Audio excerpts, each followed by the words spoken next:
The defining geopolitical event of last year was undoubtedly Donald Trump's return to the presidency. And now, as the new year breaks, he has once again proven his mastery of the global spotlight. After all, the man is a showman at heart. Regardless of the office he holds, he refuses to stay on the sidelines. On Trump's direct orders, U.S. forces executed an operation of unprecedented audacity, the extraction of Nicolás Maduro, the president of a nation of 30 million people. It wasn't a diplomatic arrest, it was a midnight raid. They pulled him directly from his bedroom, alongside his wife, without his feet even touching the ground. The operation was surgical and silent.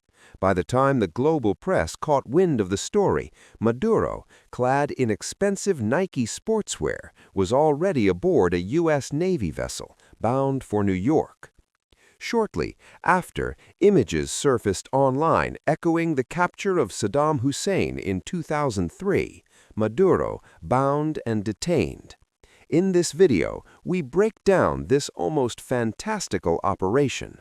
Please hit the like button and leave your thoughts in the comments below. The extraction operation was executed with lightning speed. Just look at the timeline. U.S. warships breach Venezuelan waters. Shipborne helicopters lift off, carrying operators from the elite Delta Force, vectoring straight for Caracas.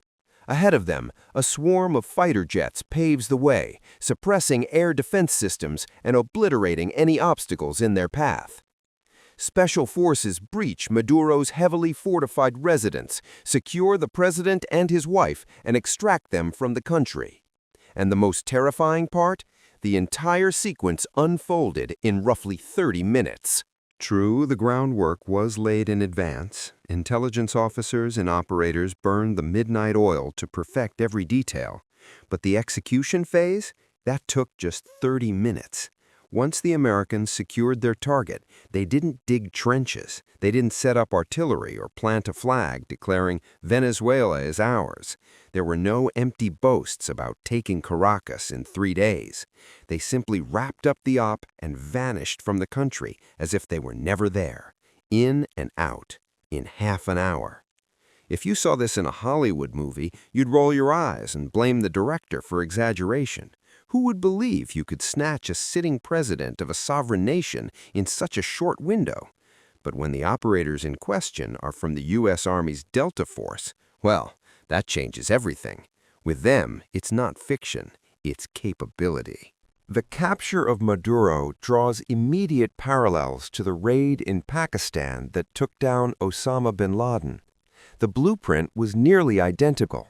Special forces inserting via helicopter, breaching the compound, neutralizing the threat, and vanishing from the scene like ghosts. But there is a crucial difference in the outcome. With bin Laden, they extracted a corpse. With Maduro, the result was far cleaner. He was taken alive, safe and sound, likely even handed a bottle of water for the ride home. The capture of Nicolás Maduro is an event without precedent in modern history. Frankly, I cannot recall another instance where a sovereign nation simply abducted a sitting head of state. But in a world that began its descent into chaos on February 24, 2022, the impossible has become the new normal. It was no accident that Trump reverted the Pentagon's name to the Department of War, nor was it a coincidence that he overhauled the national security strategy.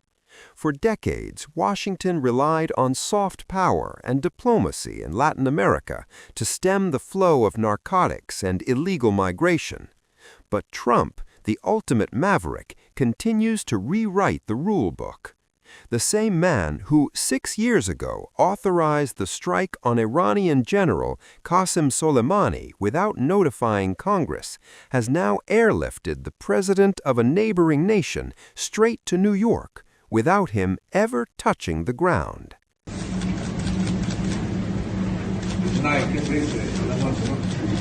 night.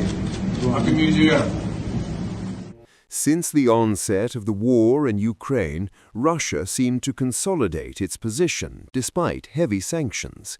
Their message was clear: we can launch a war in the heart of Europe with impunity, and we will punish anyone who interferes. As the conflict dragged on, the narrative shifted. China emerged as the seeming sole power broker capable of influencing Moscow.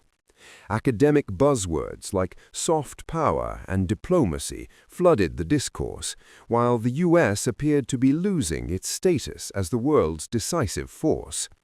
Then, in one stroke, Trump silenced the doubts. In just 30 minutes, he demonstrated to the entire world that the balance of power remains unchanged. Russia and China could do nothing but express concern, yet the captured dictator was their ally. Whether you support the operation or not, the reality is undeniable. America is still America.